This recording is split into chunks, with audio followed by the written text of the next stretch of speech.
ആഞ്ചലസിലെ ആളുകൾ ഒരു പേടി സ്വപ്നത്തിലൂടെയാണ് ജീവിക്കുന്നത്. 15,000 ഏക്കറോളം ആളിപ്പടർന്ന തീ ദിവസങ്ങൾ പിന്നിടുമ്പോഴും 1% പോലും അണക്കാനായിട്ടില്ല. ഒടുവിൽ ഹോളിവുഡ് ഹിൽസിനെയും തീ വിഴുങ്ങിക്കഴിഞ്ഞു. ഭീതിപ്പെടുത്തുന്ന വീഡിയോകളും ചിത്രങ്ങളും സോഷ്യൽ മീഡിയയിലടക്കം വ്യാപകമായി പ്രചരിക്കുന്നു. എന്താണ് കാരണം? കാട്ടുതീ എങ്ങനെയാണ് ഒരു സംസ്ഥാനത്തെ ഒട്ടാകെ വിഴുങ്ങിക്കളഞ്ഞത് എന്നിങ്ങനെ ചോദ്യങ്ങൾ ഒരു ഭാഗത്ത് ഉയരുകയാണ്. മുൻപത്തേക്കാൾ കൂടുതൽ തീപിടുത്തങ്ങൾ മനുഷ്യർ അനുഭവിക്കേണ്ടി വരുന്ന ഒരു യുഗത്തിലൂടെയാണ് കടന്നു പോകുന്നതെന്ന് പരിസ്ഥിതി ശാസ്ത്രജ്ഞൻ ഗാവിൻ ജോൺസ് പറഞ്ഞത് ചർച്ചയാവുകയാണ്. കാലിഫോർണിയയിലെ ലോസ് ആഞ്ചലസിന്റെ പ്രാന്തപ്രദേശങ്ങളിലും പുറത്തേക്കും പടരുന്ന കാട്ടുതീയിൽ ഇതുവരെ 11 പേർക്ക് ജീവൻ നഷ്ടമായെന്നാണ് റിപ്പോർട്ടുകൾ. 30,000 ഏക്കറിലധികം ഭൂമിയും 10,000-ത്തിലധികം കെട്ടിടങ്ങളും പൂർണ്ണമായി കത്തിയമർന്നു.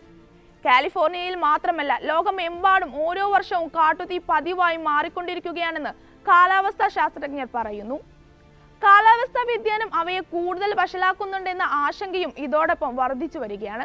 കാലിഫോർണിയ ഇനിയും ഓരോ വർഷവും തീപിടുത്തം നേരിടേണ്ടി വരുമെന്ന് കാലിഫോർണിയ ഗവർണർ ഗാവിൻ ന്യൂസം എക്സിൽ പോസ്റ്റ് ചെയ്ത ഒരു വീഡിയോയിൽ പറയുന്നു. അരിസോണ സ്റ്റേറ്റ് യൂണിവേഴ്സിറ്റിയിലെ സ്കൂൾ ഓഫ് ലൈഫ് സയൻസിലെ എമിറിറ്റസ് പ്രൊഫസറായ പൈൻ ഇത് അനുകൂലിച്ച് രംഗത്തെത്തിയിട്ടുണ്ട്. നമ്മളൊരു അഗ്നിയുഗത്തോടൊപ്പമാണ് ജീവിക്കേണ്ടി വരുന്നത്. ഒരു ഹിമയുഗത്തിന് തുല്യമാണിതെന്നും അദ്ദേഹം ചൂണ്ടിക്കാട്ടി. കാലാവസ്ഥാ വ്യതിയാനം കാലിഫോർണിയയിലെ കാട്ടുതീക്ക് കാരണമായിട്ടുണ്ടെന്നാണ് പല വിദഗ്ധരുടെയും അഭിപ്രായം. ഇതുവരെയുള്ള റെക്കോർഡുകളെല്ലാം ഭേദിക്കുന്ന തരത്തിൽ ഭൂമിയിൽ ചൂട് കൂടിക്കൊണ്ടിരിക്കുകയാണ്. വ്യാവസായിക വിപ്ലവത്തിന് മുൻപുള്ള കാലഘട്ടത്തിലെ താപനിലയെ 1.5 ഡിഗ്രി സെൽഷ്യസ് മറികടന്ന ആദ്യത്തെ പൂർണ്ണ വർഷമാണ് 2024 എന്ന് യൂറോപ്യൻ യൂണിയന്റെ കോപ്പർനിക്കസ് കാലാവസ്ഥാ വ്യതിയാന സേവനം അതായത് C3S സ്ഥിരീകരിച്ചിരുന്നു. നിലവിലെ കാലാവസ്ഥാ പ്രതിസന്ധി ലോകത്തെ ആധുനിക മനുഷ്യർ ഇതുവരെ അനുഭവിച്ചിട്ടില്ലാത്ത താപനിലയിലേക്ക് തള്ളിവിടുകയാണെന്നും C3S പറഞ്ഞു. കാട്ടുതീയുടെ ആവൃത്തി, ദൈർഘ്യം എന്നിവയുടെ വർധനവിനെയും തീപിടിച്ച പ്രദേശത്തെയും കാലാവസ്ഥാ വ്യതിയാനം സ്വാധീനിച്ചിട്ടുണ്ടെന്ന് US പരിസ്ഥിതി സംരക്ഷണ ഏജൻസി അതായത് EPAയുടെ റിപ്പോർട്ടും വ്യക്തമാക്കുന്നു. കാലാവസ്ഥാ വ്യതിയാനവും ഒപ്പം ആഗോള താപനവുമെല്ലാം ലോസ് ആഞ്ചലസിലെ കാട്ടുതീയിലേക്ക് വിരൽ ചൂണ്ടുമ്പോഴും ദുരന്തത്തിന്റെ കൃത്യമായ കാരണം എന്താണെന്ന് ഇപ്പോഴും അവ്യക്തമായി തന്നെ തുടരുകയാണ്. കാട്ടുതീയുടെ ഉത്ഭവം എവിടെയെന്ന കാര്യവും വ്യക്തമായിട്ടില്ല. തെക്കൻ കാലിഫോർണിയയിൽ മാസങ്ങളായി കാര്യമായ മഴ ലഭിച്ചിട്ടില്ല.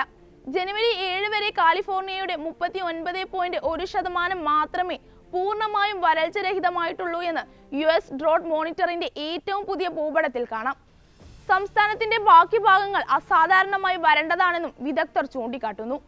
കൂടാതെ ലോസ് ആഞ്ചലസിലെ തൂങ്ങിക്കിടക്കുന്ന വൈദ്യുതി കേബിളുകളും ടെലിഫോൺ തൂണുകളും അടക്കം കത്തുന്ന വസ്തുക്കൾ ധാരാളമായുണ്ട്. മേഖലയുടെ ഉൾഭാഗത്തു നിന്ന് സാന്താ അന എന്ന ചൂടുകാറ്റ് വീശിയതും തീ പടരാൻ കാരണമായി ചൂണ്ടിക്കാട്ടുന്നു. ഇവിടുത്തെ മരങ്ങൾ നിർജ്ജലീകരണം കാരണം വരണ്ട അവസ്ഥയിലാണുള്ളത്. അതിനാൽ തന്നെ ചെറിയൊരു തീപ്പൊരിക്ക് വരെ ആളിക്കത്തുന്ന തീയുണ്ടാക്കാൻ കഴിയുമെന്നാണ് പരിസ്ഥിതി വിദഗ്ധർ പറയുന്നത്.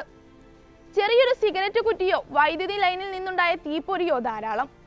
കാലാവസ്ഥാ വ്യതിയാനത്തിന്റെയും ഭൂവിനിയോഗത്തിലെ മാറ്റങ്ങളുടെയും ഫലമായി കാലക്രമേണ കാട്ടുതീ കൂടുതൽ വഷളാകുമെന്ന് റിപ്പോർട്ടുകൾ പറയുന്നു. 2030 ആകുമ്പോഴേക്കും ലോകമെമ്പാടുമുള്ള തീപിടുത്തങ്ങൾ 14%, 2050 അവസാനത്തോടെ 30%, ഈ നൂറ്റാണ്ടിന്റെ അവസാനത്തോടെ 50% വർദ്ധിക്കുമെന്ന് റിപ്പോർട്ടുകൾ പ്രവചിക്കുന്നുണ്ട്. കാട്ടുതീ കാരണം പരിസ്ഥിതി കൂടുതൽ നാശത്തിലേക്കാണ് പോകുന്നത്.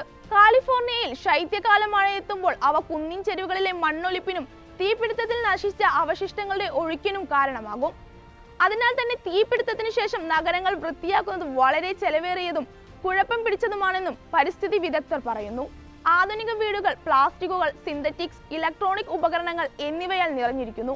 ഇവ തീപിടുത്തത്തിൽ എരിയുമ്പോൾ വിഷാംശമുണ്ടാകും. മനുഷ്യർ സൃഷ്ടിച്ച സാഹചര്യങ്ങൾ പരിസ്ഥിതി ദുരന്തങ്ങളുടെ പ്രത്യാഘാതങ്ങളെ നേരിടുന്നത് കൂടുതൽ പ്രയാസകരമാക്കിയിട്ടുണ്ടെന്നും വിദഗ്ധർ ചൂണ്ടിക്കാട്ടുന്നു.